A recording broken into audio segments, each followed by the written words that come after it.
Selamat berjumpa kembali dalam pokok bahasan fisika, yaitu fenomena kuantum.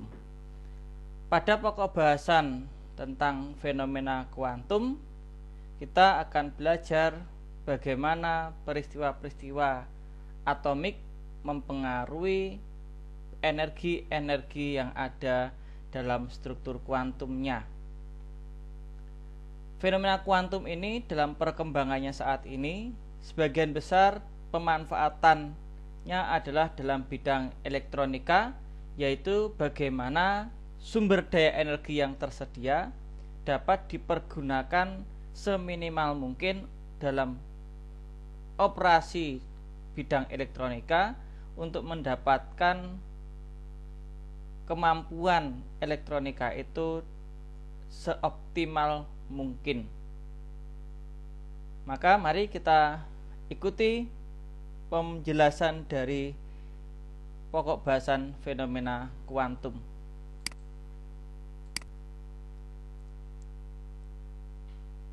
Spektrum gelombang elektromagnetik sebagai pengantar dari fenomena kuantum ini sudah Anda pelajari pada pokok bahasan di semester 5 yang lalu, bahwa gelombang elektromagnetik merupakan pemancaran suatu energi yang mana energi itu dibawa oleh gelombang elektromagnetik. Spektrum gelombang elektromagnetik terdistribusi dari yang memiliki frekuensi kecil hingga ke kanan adalah frekuensi yang terbesar. Artinya dari gelombang radio kemudian bergerak ke gelombang mikro, inframerah, cahaya tampak, magic Hibiniu, sinar UV, kemudian sinar X dan sinar gamma. Dari kiri ke arah kanan merupakan susunan nilai frekuensinya semakin besar, yang juga memiliki arti nilai energi yang dibawa juga semakin besar. Tetapi dalam panjang gelombang dari sisi kiri ke sisi kanan nilai panjang gelombangnya semakin kecil. Itulah konsep yang sudah Anda kuasai terkait dengan spektrum gelombang elektromagnetik.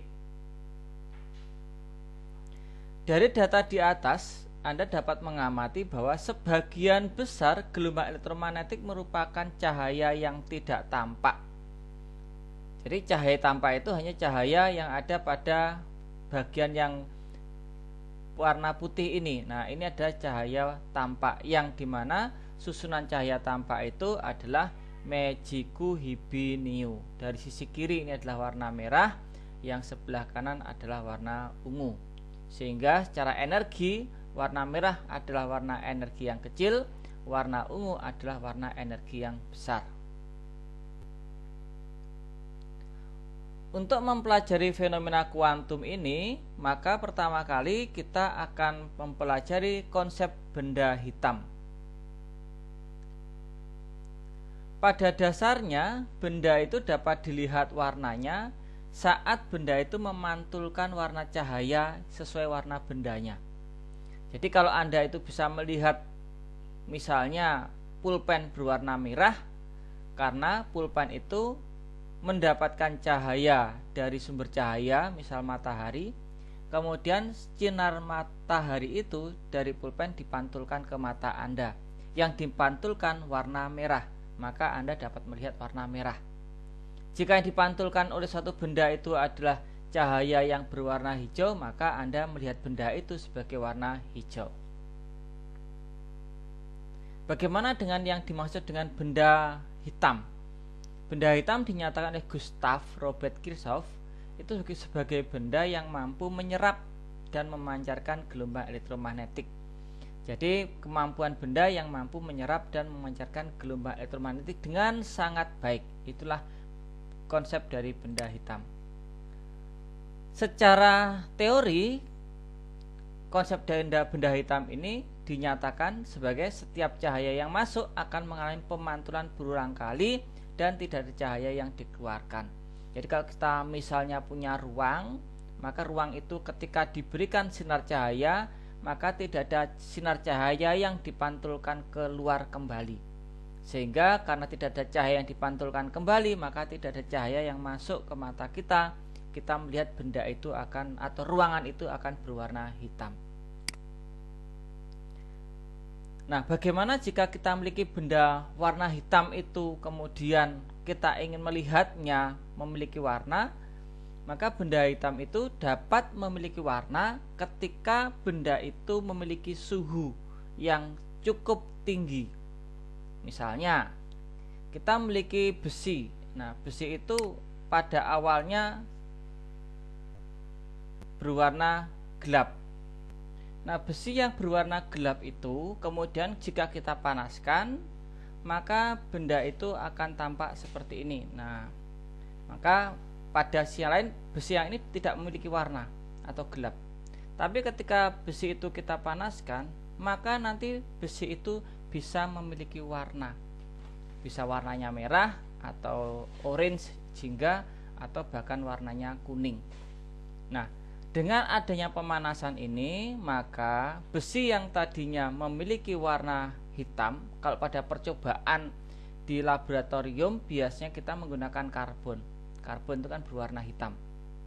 Maka karbon atau besi yang warna hitam itu ketika dipanaskan maka akan memiliki warna. Ini bukan dicat, ya, bukan dicat, tapi karena sangat panasnya maka dia memiliki warna. Nah, sifat warna ini kemudian digunakan sebagai ukuran untuk melihat tingkat panasnya. Jadi dengan melihat warnanya ini kita bisa melihat tingkat panasnya. Bagaimana cara melihatnya? Dengan menggunakan alat yaitu yang bernama spektroskop. Itu adalah alat untuk melihat ini spektrum warna cahaya. Nah, spektroskop meter itu seperti ini, ya, spektrometer. Perlengkapannya, ya, tersusun atas dua sisi, ada sisi untuk mengamati dan ada sisi untuk sumber tempat panas kita akan amati. Kemudian panas itu kemudian akan diuraikan oleh suatu prisma sehingga kita bisa melihat hasil pembiasan dari prisma itu. Misalnya ini penampangnya kalau kita lihat dari sisi atas. Jadi di sini adalah sumber panasnya, kemudian diamati cahaya itu, maka cahaya akan terpendar menjadi komponen spektrumnya. Setelah itu kita amati. Dan pengamatannya bisa lebih canggih lagi jika digunakan satu detektor warna. Itu menjadi lebih canggih lagi sehingga tidak memerlukan pengamatan mata tapi langsung terbaca oleh sistem detektor digitalnya. Maka pada saat kita mengamati suatu besi yang membara tadi, maka besi itu kita letakkan di sini. Kemudian cahaya membara itu akan masuk ke dalam prisma dan di prisma itu akan dapat teramati. Sebenarnya besi yang membara itu tersusun atas warna apa saja. Nah, warna-warna itulah yang kemudian dapat kita gunakan sebagai petunjuk tentang tingkat suhu atau energi pada benda yang diamati. Jenis-jenis spektrum yang dihasilkan dari pengamatan menggunakan spektrometer, jadi alat ukurnya namanya spektrometer, itu ada 3 jenis hasil yang tampak dari spektrometer. Ada spektrum yang memiliki warna lengkap, ya. Ada spektrum yang tersusun atas warna-warna tertentu, yang lainnya warnanya itu sebagian besar hilang. Tetapi ada juga dari banyak spektrum itu warna-warna yang hilang lebih sedikit dari warna yang dimunculkan. Jadi ini berkebalikan. Nah, spektrum ini dihasilkan oleh sifat zat sebagai berikut. Spektrum kontinu, jadi seluruh warna itu akan ditampilkan itu jika kita gunakan pemanasan pada zat padat. Misalnya logam. Ya, logam itu kalau kita panaskan akan menghasilkan spektrum kontinu. Ya, pokoknya zat padat. Kalau zat gas, maka yang dipancarkan ada spektrum emisi. Jadi yang tengah ini, jadi hanya beberapa warna cahaya yang akan ditampilkan. Sedangkan untuk gas yang melewati gas yang lebih dingin, ya, jadi gas yang lebih dingin kemudian kita pancarkan cahaya, maka gas yang lebih dingin ini akan menyerap beberapa energi cahaya yang memang sesuai dengan gas yang dingin. Maka yang dikeluarkan harusnya seluruh warnanya muncul seperti gambar yang atas ini, Tapi karena di sini ada gasnya, maka sebagian energinya diambil oleh gas, maka yang keluar adalah absorpsi spektrumnya. Hingga tinggal melihat nanti warna apa saja yang diambil oleh gas tersebut. Cara kerjanya sebagai berikut, ya, cara kerjanya. Cahaya lampu itu akan diuraikan menurut warna cahaya supaya dapat diketahui intensitasnya. Jadi kalau misalnya di sini adalah lampu itu berwarna kuning, sebenarnya lampu yang warna kuning itu ketika dilewatkan pada spektrometer itu warna cahaya itu tetap lengkap jumlahnya. Jadi magiku hibiniunya itu masih ada. Tetapi tampilan warna kuning itu punya intensitas tingkat kecerahan yang paling tinggi. Jadi warna kuning itu memiliki intensitas yang paling tinggi. Warna-warna yang lain intensitasnya rendah. Jadi warna ungunya intensitasnya rendah, hijau juga rendah, merah juga rendah. Tapi yang warna kuning ini yang paling terang. Maka yang teramati secara kasat mata warna kuningnya saja. Tetapi kalau menggunakan spektrometer, seluruh warna cahaya itu adalah tampak. Tetapi hanya warna kuning yang memiliki intensitas kecerahan paling tinggi. Nah, apa hubungannya antara daya dan intensitasnya pada saat pengamatan menggunakan spektrometer itu? Daya dirumuskan dalam bentuk E kalikan sigma kalikan luas penampang dikalikan dengan T pangkat 4. T-nya dalam satuan Kelvin. Persamaan ini kita kenal dengan nama persamaan Stefan Boltzmann pada radiasi kalor. Maka untuk mendapatkan nilai intensitasnya seperti pada pokok bahasan gelombang, maka intensitas adalah besar daya tiap satuan luas di mana daya itu bekerja. Maka dari Stefan Boltzmann dan nilai intensitasnya kita mendapatkan bahwa nilai intensitasnya ada sebanding dengan faktor suhunya. Artinya ketika suatu benda punya intensitas yang tinggi, maka pada saat itu memiliki suhu yang sangat tinggi juga. Sehingga jika intensitasnya meningkat, maka suhunya pun pasti meningkat. Semakin cerah berarti suhunya semakin tinggi. Nilai sigmanya adalah 5,67. Ini adalah kali 10 pangkat negatif 8. Ini persamaan atau tetapan Stefan Boltzmann. Dan E adalah emisivitas yang menunjukkan tingkat warna. Untuk warna hitam nilainya 1. Untuk warna putih nilainya 0. Atau warna terang itu nilainya 0.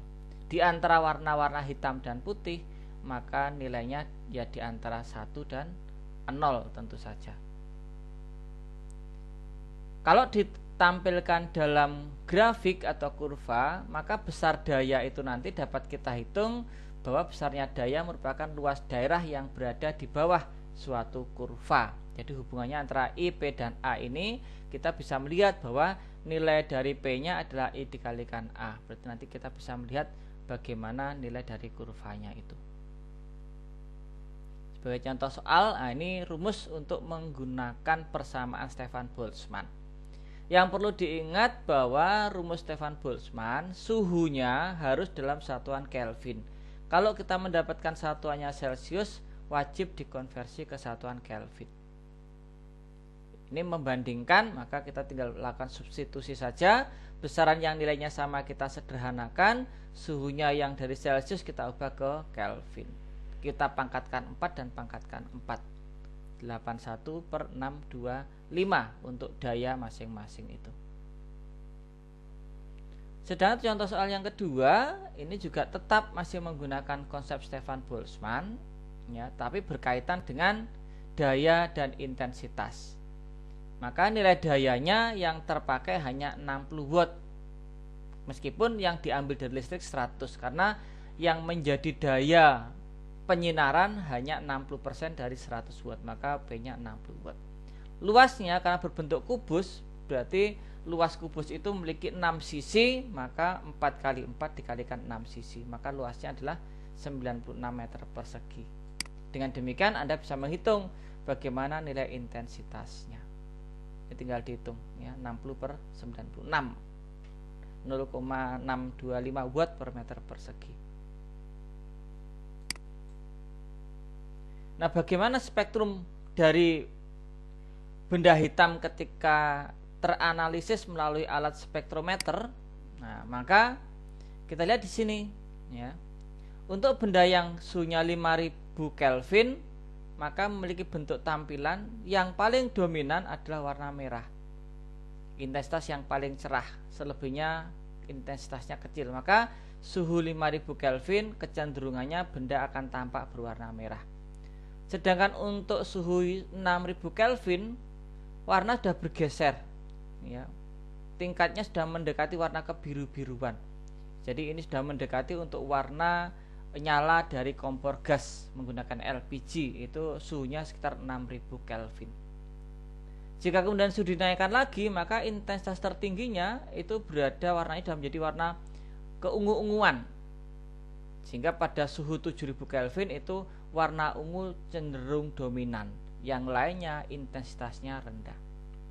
Itulah yang teramati. Maka ketika kurva ini digeneralisasikan, wah susah membacanya, digeneralisasikan, maka akan membentuk kurva seperti ini. Nah, ini udah ya kurvanya. Jadi kalau digeneralisasi, wah susah ya nyebutnya ya, itu seperti ini jadinya. Jadi perpanjangan garisnya akan membentuk model gambar seperti ini. Jadi ini merupakan pengamatan dari spektrometer bahwa distribusi spektrum warnanya itu akan teramati dari tingkat suhunya.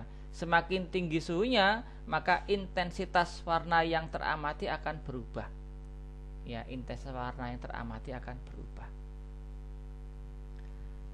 Nah, interpretasi dari hasil eksperimen radiasi tersebut itu beberapa ilmuwan itu menggambarkannya dalam variabel suhu dan frekuensi, yaitu dengan metode statistik, yaitu ada Wilbert Wien dan Rayleigh Jean, itu yang menguji coba untuk menerjemahkan grafik ini. Nah, grafik ini karena ini hasil eksperimen ya, maka dari hasil eksperimen ini kemudian ada dua tokoh ilmuwan yang mencoba menemukan bentuk persamaan dari grafik itu, yaitu Wien sama Rayleigh Jean. Hasil yang didapatkan oleh Wien dalam bentuk teorinya ya, dia mampu untuk menggambarkan grafiknya itu tetapi tidak seluruh bagiannya. Jadi dalam teori Wien itu mendapatkan satu bentuk persamaan, tapi persamaannya itu hanya mampu menggambarkan grafik pada sisi yang kiri ini saja. Dia mendapatkan persamaan matematika yang mana persamaan itu jika diuji itu dapat menggambarkan tapi khusus pada bagian sisi kiri. Sedangkan untuk yang bagian sisi kanan, Wien tidak mampu mendapatkan bentuk persamaan matematikanya. Berbeda dengan Rayleigh Jean. Kalau Rayleigh Jean dengan menggunakan prinsip ekuipartisi energi, dia mampu untuk menjelaskan kelemahan dari teori Wien. Jadi miliknya Rayleigh Jean itu malah dapat menjelaskan yang sebelah sisi kanan. Tetapi untuk yang sisi kiri, persamaan Rayleigh Jean itu tidak dapat menjelaskan yang sebelah kiri sini. Sehingga seolah-olah antara persamaan Rayleigh Jean dan persamaan Wien itu saling melengkapi. Persamaan mereka saling melengkapi. Wien dapat menjelaskan yang sisi kiri, sedangkan Rayleigh Jean itu mampu menjelaskan yang sisi kanan. Terlepas dari kemampuan menjelaskan itu, persamaan miliknya Rayleigh Jean itu ternyata berakibat karena dia itu mampu menjelaskan pada frekuensi yang tinggi, maka berdampak bahwa kalau kemudian frekuensinya itu dibuat semakin tinggi, maka akan mendapatkan konsep nilai energi yang tak terhingga. Dan ini dalam fisika itu sangat bertentangan. Fisika tidak pernah membicarakan energi yang tak berhingga. Energi adalah besaran yang tertentu. Maka kelemahan ini pada saat itu dikenal dengan nama bencana ultraviolet. Karena secara fundamental, secara mendasar, konsep ini tidak dikenal di dalam fisika. Jadi energi sifatnya besaran nilai tertentu yang tidak boleh dikatakan sebagai energi yang tak berhingga. Maka kita bisa melihat bagaimana kegagalan teori Wien dan Rayleigh dalam grafik ini. Jadi kegagalannya adalah teori Wien tidak dapat menjelaskan kurva yang sebelah kanan, sedangkan Rayleigh-Jeans tidak dapat menjelaskan kurva yang sebelah kiri. Masing-masing kurva diterjemahkan oleh dua persamaan yang terpisah. Hal inilah yang kemudian Max Planck itu mengambil irisan dari kedua persamaan Wien dan Rayleigh ini. Rayleigh-Jeans, dia mengambil irisannya. Jadi dia mengambil suatu hipotesis baru untuk mampu menjelaskan supaya irisan itu dapat diselesaikan, sehingga secara keseluruhan kurva ini merupakan satu bentuk kurva dengan satu persamaan. Menurut Planck, partikel cahaya membawa energi yang dinyatakan sebagai paket-paket atau dinamakan sebagai foton. Berbeda dengan tayangan yang dimaksudkan oleh Wien dan Rayleigh-Jeans. Mereka melihat bahwa energi itu sebagai bentuk kontinuitas. Jadi bahwa nilai panjang gelombang atau frekuensi itu nilainya dapat selalu tersedia. Jadi dapat berurutan. Jadi kalau panjang gelombang ya nilainya 500, 501, 502, 503 dan berurutan seperti itu. Sehingga didapatkan nilai energi yang juga bisa berurutan tergantung panjang gelombangnya atau frekuensinya. Pernyataan Max Planck ini tentunya akan memiliki dampak. Bahwa dampaknya apa? Besar kecilnya suatu energi atau intensitas cahaya pada frekuensi tertentu itu dipengaruhi oleh jumlah foton yang dipancarkan. Atau dengan kata lain, karena foton kumpulan dari sekian banyak foton, kita nanti mengenalnya sebagai kuantum. Contohnya sebagai berikut. Berada di samping suatu gelas yang berisi air 100 derajat Celcius, itu terasa lebih panas daripada Anda disinari dengan cahaya lampu berwarna hijau. Padahal kalau dilihat, gelas yang bersuhu 100 derajat Celcius itu belum memiliki warna. Sedangkan warna hijau itu sudah memiliki warna yang mana secara frekuensi dia memiliki frekuensi tinggi, artinya memiliki energi yang lebih tinggi seharusnya. Tetapi karena jumlah foton warna hijau lebih sedikit dibandingkan dengan jumlah foton gelas yang belum memiliki warna itu lebih banyak, maka gelas itu memiliki tingkat energi yang lebih besar dibandingkan dengan disinari lampu yang berwarna hijau, yang kebetulan warna hijau itu memiliki jumlah foton yang lebih sedikit. Artinya bahwa tingkat energi tidak lagi ditentukan oleh besarnya frekuensi, tetapi ditentukan oleh besar atau banyak sedikitnya foton yang dipancarkan. Tetapi bisa jadi juga misalnya warna hijau itu memiliki foton yang lebih banyak, maka warna hijau menjadi lebih tinggi energinya dibandingkan gelas yang memiliki suhu 100 derajat Celcius. Artinya bahwa tingkat paket energinya akan meningkat ketika jumlah fotonnya itu juga meningkat.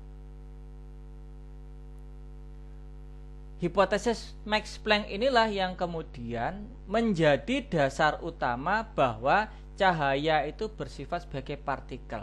Sehingga Max Planck itu dikenal dalam fisika sebagai bapak fisika kuantum karena hipotesisnya terkait konsep fisika kuantum terkait dengan cahaya. Yaitu dinyatakan sebagai bentuk persamaan E sama dengan H kalikan frekuensi, yang mana untuk n foton atau untuk jumlah foton yang banyak kita tinggal mengkalikan ada berapa banyak foton yang tersedia.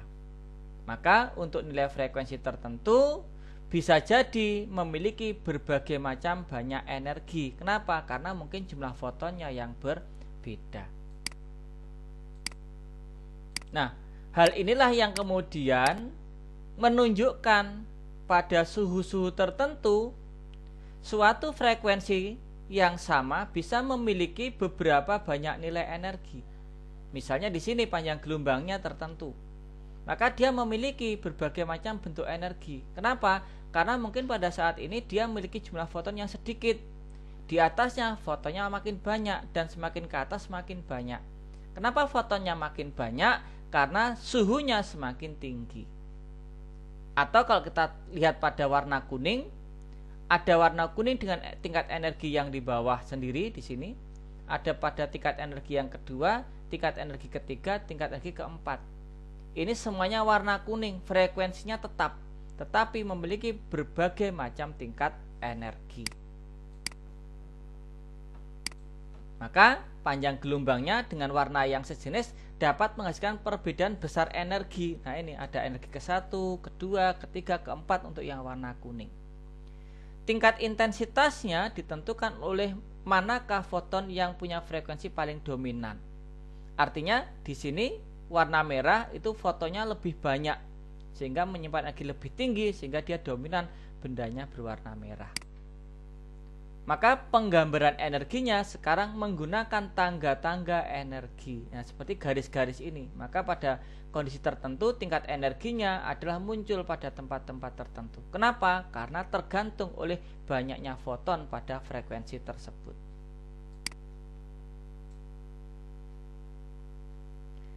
Penemuan dari Max Planck terkait dengan konsep kuantum ini, maka selanjutnya Wien pun juga melakukan penelitian terkait dari konsep Max Planck itu.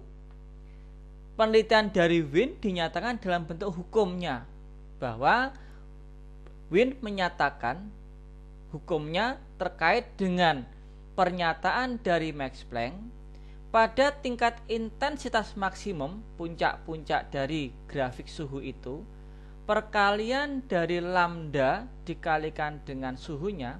Lambda pada tingkat maksimumnya ini, intensitas maksimum ini kan punya warna-warna tertentu. Maka panjang gelombang warna tertentu itu dikalikan dengan suhunya mendapatkan nilai 2,9 kali 10 pangkat min 3 meter Kelvin. Ini meter Kelvin, bukan mili Kelvin, tapi meter Kelvin. Hukum Wien ini muncul setelah konsep hipotesis Max Planck. Ya, Wien ini juga Wien yang sama yang memunculkan teori pada slide yang sebelumnya, tetapi pada tahun yang berbeda. Jadi dia memunculkan teorinya terlebih dahulu. Teorinya itu kemudian digunakan oleh Max Planck menunjukkan atau untuk menghasilkan kesimpulan hipotesis Max Planck. Dan hipotesis Max Planck itu kemudian diolah oleh Wien dan Wien mendapatkan hukum Wien bahwa intensitas maksimum itu panjang gelombangnya dikalikan suhunya merupakan suatu besaran yang tetap, 2,9 kali 10 pangkat min 3.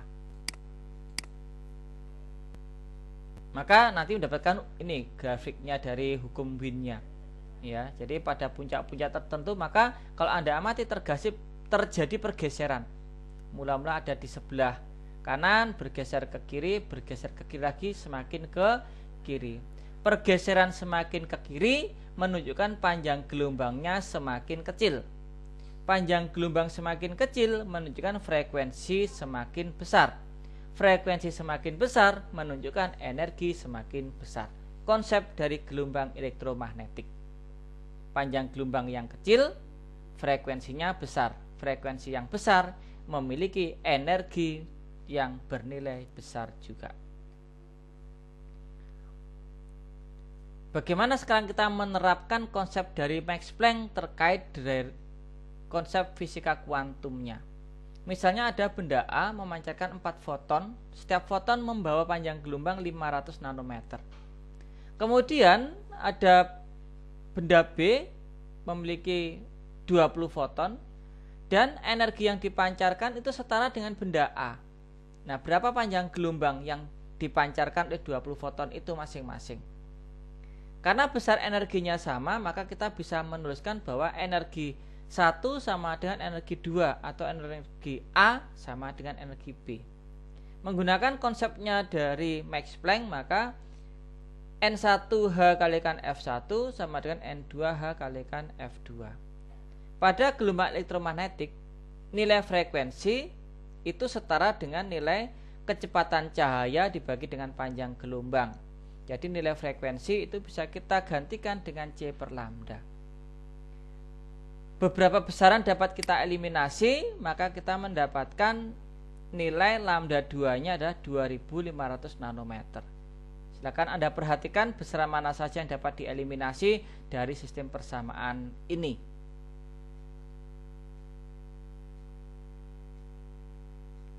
Selanjutnya untuk contoh soal yang keempat, kita akan melihat bagaimana hukum Wien itu dapat menjelaskan panjang gelombang dari suatu suhu benda. Jadi pada saat suhu benda 9000 Kelvin, maka intensitas maksimum itu yang akan terpancar itu warnanya apa atau panjang gelombangnya apa. Maka kita bisa menggunakan persamaan hukum Wien-nya. Maka dari hukum Wien ini kita dapatkan nilai dari panjang gelombangnya adalah 3,3 kali 10 pangkat min 7 meter. Besaran ini bisa kita ubah ke bentuk persamaan nanometer.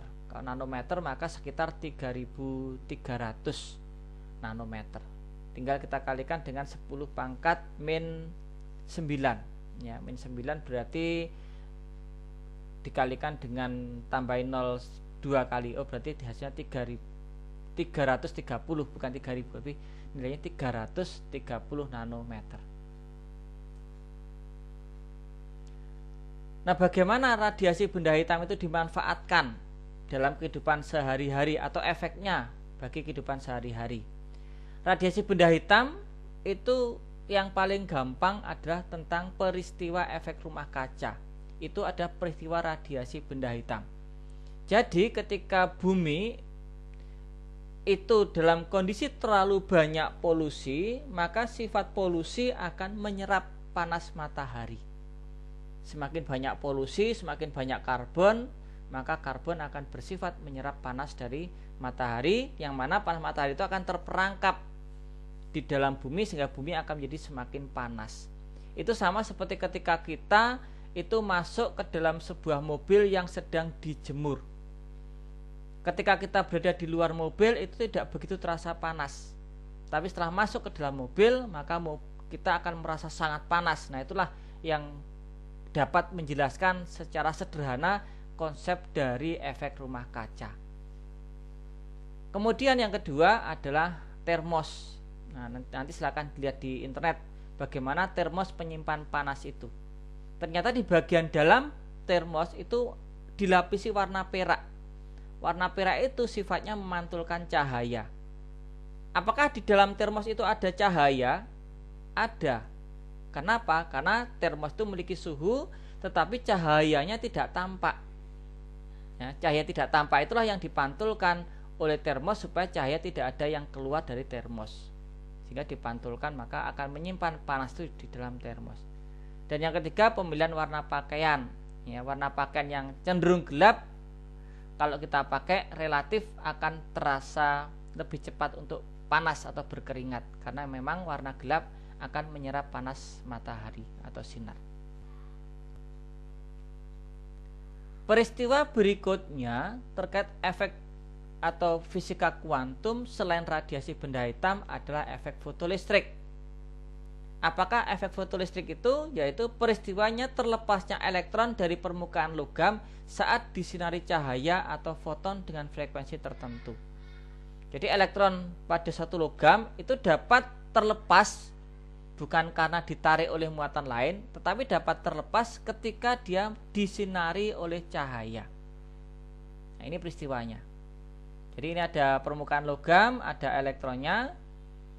Ketika dia itu disinari atau ditembakkan oleh frekuensi tertentu, ternyata yang bagian elektron dapat terlepas atau dapat dipindahkan nanti akhirnya.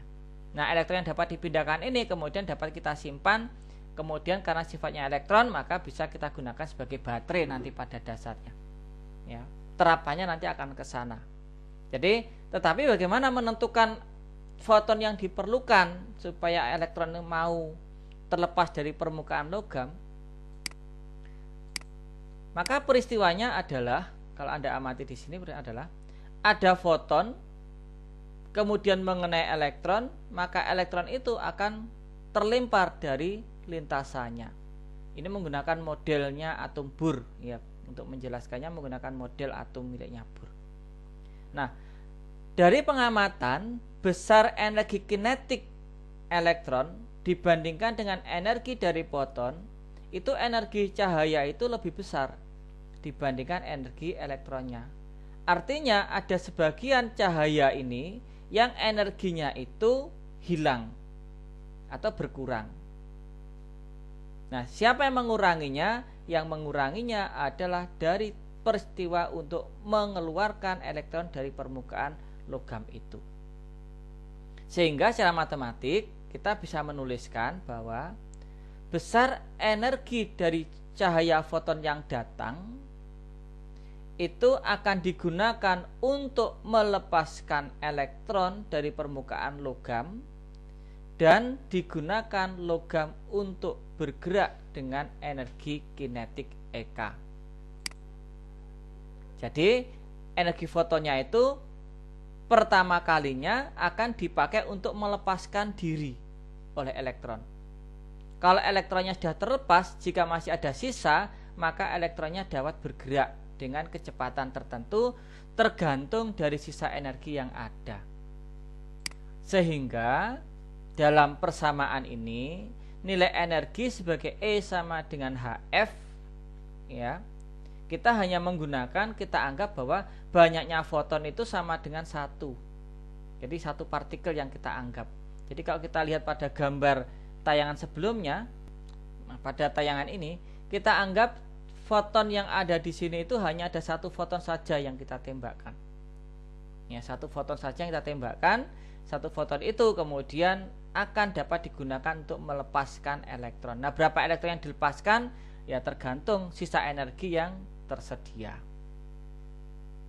Maka dalam konsep E sama dengan HF, kita menganggap nilai N-nya sama dengan 1. Pada pokok bahasan tadi, kita mengenal adanya fungsi kerja atau W0, yaitu sebagai energi minimum yang mampu melepaskan elektron dari permukaan logam oleh energi tiap foton yang diarahkan. Besar energi minimum itu nanti terikat atau terkait pada frekuensi minimum foton itu. Jadi cahaya yang datang itu harus punya nilai energi minimumnya atau frekuensi ambangnya. Maka dengan menggunakan persamaan efek fotolistrik E sama dengan W0 plus EK, pada saat elektron itu akan terlepas, berarti elektron itu belum memiliki energi kinetik, masih akan terlepas, masih berada di permukaan logam. Maka pada saat elektron berada di permukaan logam itu, pada saat itulah frekuensi foton yang diperlukan adalah H kalikan F0-nya. Maka frekuensi F0-nya atau frekuensi ambangnya adalah fungsi kerja dibagi dengan tetapan Planck. Dengan frekuensi ambang F0 inilah, maka elektron itu tepat berada di permukaan logam. Jadi pada saat ini frekuensinya adalah F0, maka logam ini tepat ada di permukaan sini. Nah, tapi belum terlempar. Pada saat ini frekuensinya F0. Kalau frekuensinya kita tambahkan, maka logam elektron itu akan terlempar dengan nilai energi kinetik sama dengan EK. Selama frekuensi yang di sini belum mencukupi nilainya F0, maka elektronnya akan tetap nyaman berada di dalam permukaan logam. Itulah fungsi kerja, yang mana nilai fungsi kerja itu adalah energi minimal yang diperlukan supaya elektronnya itu berada di permukaan logam di sini. Untuk mendapatkan nilai fungsi kerjanya diperlukan energi foton di sini memiliki nilai frekuensinya disebut frekuensi ambang atau F0. Beberapa logam nilai fungsi kerjanya dinyatakan dalam tabel ini. Ini tabel ini tapi dalam masih satuan elektrovolt, ya, satuannya masih elektrovolt. Yang mana satuan ini 1 elektrovolt itu setara dengan 1,6 kali 10 pangkat min 19 Joule. Itu konversi elektrovolt ke Joule. Akan tetapi untuk konversi baliknya 1 Joule itu setara dengan 6,2 kali 10 pangkat 19 elektrovolt. Jadi harus paham tentang konversi satuan elektrovolt ke satuan Joule atau satuan Joule ke elektrovolt. Karena persamaan efek fotolistrik akan menyesuaikan apakah akan dihitung pakai elektrovolt, apakah akan dihitung menggunakan satuan joule, tergantung dari kompetensi Anda dalam membaca permintaan besaran pada soal yang ditampilkan. Nah, inilah fungsi grafik antara energi kinetik dengan fungsi kerjanya. Jadi ketika cahaya foton yang dipancarkan itu masih pada nilai F0-nya, maka pada F0 itu nilai EK-nya sama dengan 0. Artinya apa? Elektronnya belum muncul ketika menggunakan F0 ini. Tapi kalau frekuensinya kita naikkan, kita berbesar menggunakan frekuensi sama dengan F, maka pada saat itulah elektronnya terlepas dengan nilai energi sama dengan EK. Jadi EK ini muncul kalau nilai frekuensi yang digunakan lebih besar dari frekuensi F0. Kalau kita masih menggunakan nilai F0, maka F0 ini hanya akan sebanding dengan nilai fungsi kerja logam yang bersangkutan. F0 fungsi atau frekuensi ambang supaya terjadi efek fotolistrik. Jadi frekuensinya harus lebih besar dari F0 agar fotolistriknya dapat terjadi. Sedangkan pada F0 itu hanya menunjukkan fungsi kerja dari suatu logam. Jadi kalau fungsi kerja itu bisa menentukan nilai F0 dan sebaliknya F0 dapat menentukan fungsi kerja dari logam yang digunakan.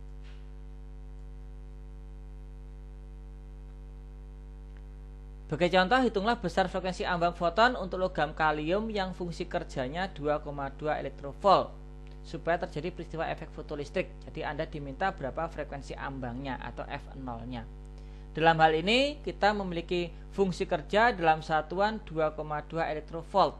Satuan ini harus diubah ke satuan joule. Jadi harus diperhatikan bahwa satuan elektrovolt harus diubah ke satuan joule untuk mendapatkan frekuensi.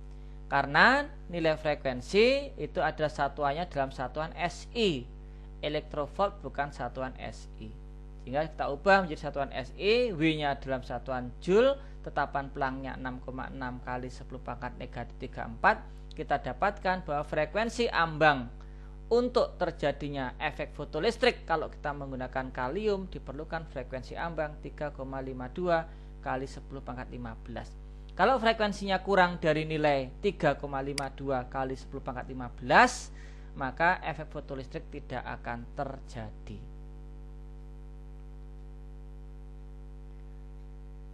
Setelah efek fotolistrik itu terjadi, maka elektron bergerak dengan energi kinetik EK. Artinya bahwa elektron itu sedang bergerak dengan energi sebesar EK. Karena elektron itu bersifat negatif, maka supaya elektron itu tidak bergerak, maka diperlukan gaya untuk menghambatnya atau untuk menolaknya. Maka nilai energi kinetik itu harus dieliminasi dengan menggunakan energi potensial listrik. Maka besar energi potensial listrik yang diperlukan untuk menghentikan energi kinetik itu bisa kita pakai untuk menentukan besarnya potensial hentinya. Jadi potensial untuk menghentikan elektron tersebut adalah nilai energi kinetik dibagi dengan besar muatan elektronnya.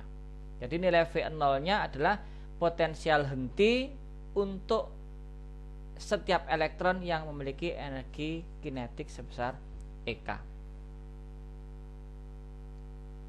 Sebagai contoh soalnya adalah sebuah logam platina fungsi kerjanya 5,6 elektrovolt. Disinari dengan foton dengan energi 6,8 elektrovolt. Tentukan besar potensial henti dari elektron yang dilepaskan logam tersebut. Cahaya yang untuk menyinari 6,8 elektrovolt energinya. Fungsi kerjanya 5,6, artinya energi fotonnya lebih besar dibandingkan fungsi kerja, maka efek fotolistrik dapat terjadi. Dari hubungan persamaannya E adalah W0 plus EK, kita substitusikan data-data yang ada, maka nilai energi kinetik elektron yang dilepaskan adalah 1,2 elektrovolt. Kita ubah ke satuan SI menjadi 1,2 kali 1,6 kali 10 pangkat min 19. Ini adalah muatan elektron. Nilai ini tidak perlu kita hitung secara keseluruhan karena nanti angka ini dapat kita pakai untuk menyederhanakan suatu nilai. Kalau yang diminta untuk potensial henti, tapi jika yang diminta berapa energi kinetiknya, Anda bisa menggunakan nilai 1,2 elektrovolt atau menghitungnya dalam satuan joule, ini nilainya berapa. Potensial henti digunakan dalam persamaan energi kinetik, ingat harus dalam satuan joule. Jadi kalau kita ingin menggunakan persamaan terkait dengan efek fotolistrik, sebaiknya dalam satuan SI. Maka nilai EK-nya adalah 1,2 kali 1,6 kali 10⁻⁹ sama dengan nilai muatan elektron adalah 1,6 kali 10⁻⁹. Maka komponen 1,6 elektron dengan elektron ini dapat kita eliminasi. Maka untuk menghentikan elektron itu diperlukan tegangan sebesar 1,2 volt.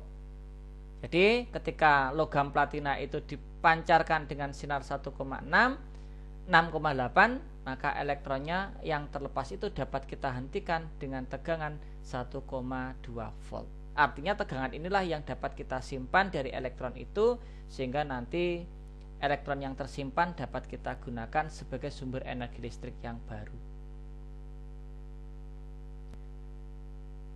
Sekarang bagaimana supaya nilai dari elektron yang dipancarkan semakin banyak? Supaya elektron yang dipancarkan semakin banyak, maka jumlah foton yang kita gunakan itu harus kita tingkatkan.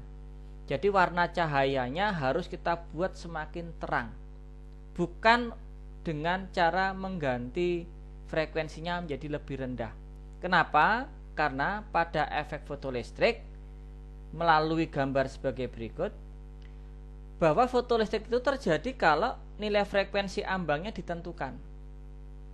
Jadi kalau frekuensi ambangnya misalnya ini dapat terlepas kalau menggunakan warna kuning, maka kalau menggunakan warna kuning minimal elektronnya terlepas. Tapi kalau menggunakan warna merah, dia tidak akan terlepas. Meskipun warna merahnya itu sangat terang, tetap elektron tidak mau terlepas dari permukaan logam. Tapi kalau kemudian dia menggunakan warna kuning, atau lebih hebat lagi menggunakan warna biru, maka elektron yang terlepas semakin banyak. Jadi kalau warna kuning kita ganti dengan warna biru, elektronnya akan makin banyak. Tapi kalau warna kuning kita ganti dengan warna merah, tidak ada elektron yang keluar.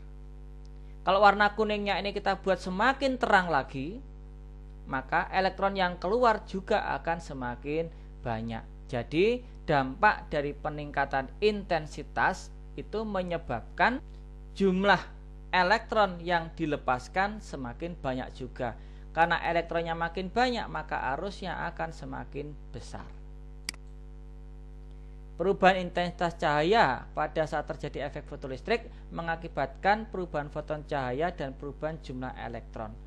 Artinya semakin tinggi intensitasnya, semakin tinggi pula nilai dari arus listrik yang dihasilkan. Tetapi besar potensialnya itu selalu tetap.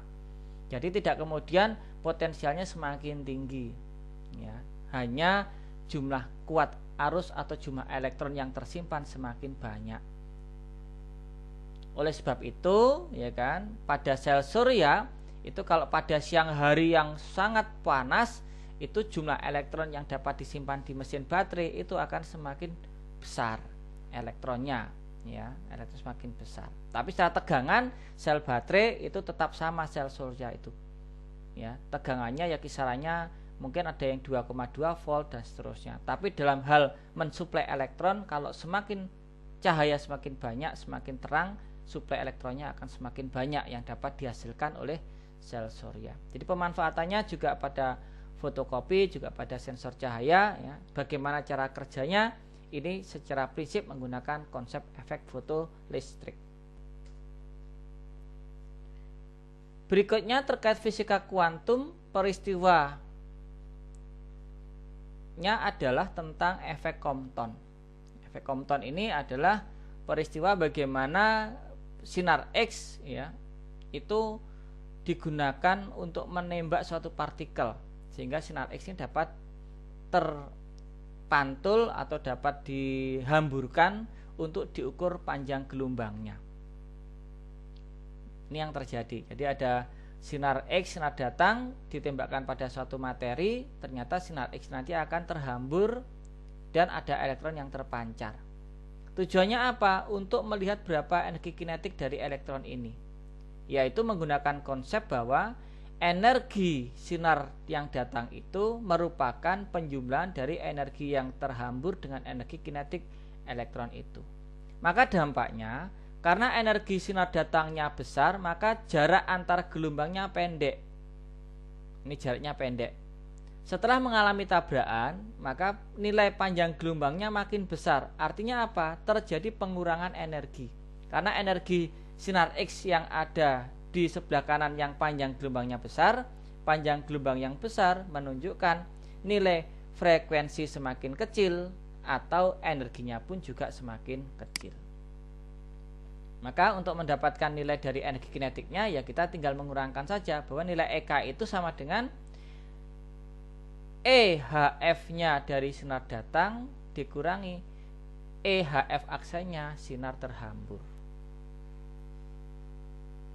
Secara matematik maka nilai E sama dengan E aksen ditambah dengan EK. Maka Anda bisa menghitung nilainya dari EK.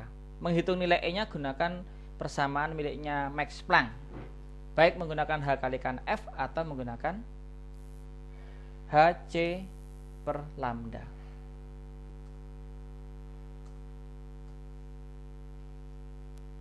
Nah, ini bagaimana rumusannya ketika terjadi hamburan membentuk sudut tertentu. Nah, ini kalau dia membentuk sudut, ya.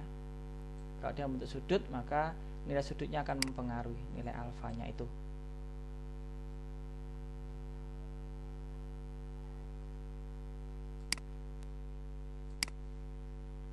Pemanfaatan dari efek Compton itu digunakan dalam nuklear Compton teleskop dan juga dalam spektroskopi gamma. Jadi ini pemanfaatan untuk mengamati bagaimana kecepatan elektron yang terpancar itu, berapa energi kinetiknya yang dipancarkan, itu dimanfaatkan dalam peristiwa NCT dan pengamatan pada partikel gamma. Pemanfaatan kuantum yang berikutnya, ini bagian yang terakhir, yaitu tentang sinar X atau sinar Ronsen. Jadi sifat sinar Ronsen itu dimanfaatkan dalam kesehatan. Sinar Ronsen itu merupakan sinar yang dipancarkan oleh peristiwa penembakan partikel pada suatu logam. Besarnya energi yang dipancarkan dari energi sinar X itu dapat kita tentukan dari persamaan berikut ini, bahwa sumber tegangan yang digunakan untuk menyalakan sinar X itu setara dengan H kalikan H dibagi E dikalikan dengan F0. Nah, F0 itulah yang sebenarnya merupakan frekuensi dari sinar X yang dipancarkan itu. Sinar X ini pemanfaatannya sangat banyak, ya. Ada di kesehatan, kalau misalkan untuk memfoto tulang atau bagian dalam tubuh, dalam industri untuk memperbaiki retakan pada logam-logam, pada keamanan, atau Anda amat di bandara itu kan dipakai juga untuk melihat bagian dalam satu tas, ya. Ilmu pengetahuan di penelitian, di pertanian itu untuk mutasi jenis-jenis tanaman sehingga kuat terhadap hama atau penyakit tertentu. Maka inilah sebenarnya bagaimana fisika kuantum telah mengubah wajah dunia dengan segala hal teknologi-teknologi saat ini, yang mana teknologi dari pemanfaatan kuantum ini sebenarnya masih lebih dari yang ditampilkan pada tayangan PowerPoint ini. Karena ketika kita melihat partikel atau cahaya atau gelombang elektromagnetik sebagai bentuk partikel, pada saat itulah kita sedang memanfaatkan fisika kuantum. Maka silakan Anda mengeksplor kembali pokok bahasa ini dengan literasi-literasi saat ini yang mungkin akan memperkaya kemampuan literasi Anda. Sampai jumpa pada pokok bahasan berikutnya.